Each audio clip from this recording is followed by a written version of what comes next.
সামনেই লোকসভা নির্বাচন, আর সেই নির্বাচনের দামামা প্রায় বেজেই গিয়েছে। আর এর মধ্যে নজিরবিহীন ঘটনা, নবান্নে গেলেন সৌরভ গঙ্গোপাধ্যায়।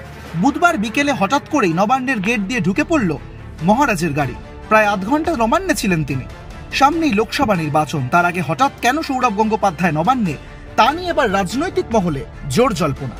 যদিও এ নিয়ে প্রশাসনিকভাবে বা সৌরভ গঙ্গোপাধ্যায়ের তরফে কোনো প্রতিক্রিয়া পাওয়া যায়নি। লোকসভা নির্বাচনের বাদ্যি বেজেই গিয়েছে। জাতীয় নির্বাচন কমিশনের ফুল বেঞ্চও ঘুরে গিয়েছে। এখন ভোটের দিনক্ষণ ঘোষণা মাত্র সময়ের অপেক্ষা। বিজেপি ইতিমধ্যেই তাদের প্রথম দফার প্রার্থী তালিকা ঘোষণা করে হইচই ফেলে দিয়েছে অন্দরে। আর এমন সময় চমক দিয়েছেন তাপস রায় কৌস্তব বাগচিদের দলে টেনে। কলকাতা হাইকোর্টের প্রাক্তন বিচারপতি অভিজিৎ গঙ্গোপাধ্যায়ও জানিয়ে দিয়েছেন যে পদ্ম শিবিরেই যোগ দিচ্ছেন তিনি। আর এই আবহেই তৃণমূলের প্রার্থী তালিকা নিয়ে নানা মহলে নানা গুঞ্জন শুরু হয়েছে, নানা নাম উঠে আসছে সামনে। কিছুদিন আগে নবান্নে গিয়েছিলেন অভিনেত্রী রচনা বন্দ্যোপাধ্যায়। শোনা গিয়েছিল দিদি নাম্বার ওয়ানের সঞ্চালিকা দেখা করতে গিয়েছেন দিদির সঙ্গেই। আর এরপর থেকেই গুঞ্জন শুরু হয়, তবে কি তৃণমূলে যোগদান করছেন রচনা বন্দ্যোপাধ্যায়?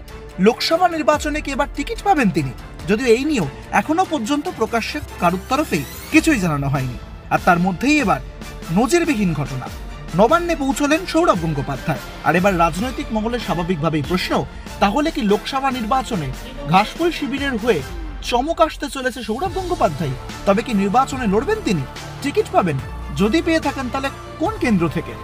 আর এই সমস্ত প্রশ্ন ঘোরাফেরা করছে রাজনৈতিক মহলে। সৌরভ গঙ্গোপাধ্যায়কে নিয়ে জল্পনা প্রতি ভোটের আগে একবার করে সামনে আসে। এবারও তার অন্যতা হচ্ছে না। এর আগে মমতা বন্দ্যোপাধ্যায় স্পেন সফরে সঙ্গী ছিলেন তিনি, যেখানে নিজের শিল্প কারখানার কথাও ঘোষণা করেছেন। আর এ রাজ্যে শিল্প নিয়োগের কথাও বলেছিলেন মহারাজ। লোকসভা ভোটের বাংলায় নবান্নে সৌরভ সফর ঘিরে নতুন করে চর্চা দেখা দিয়েছে রাজনৈতিক মহলে।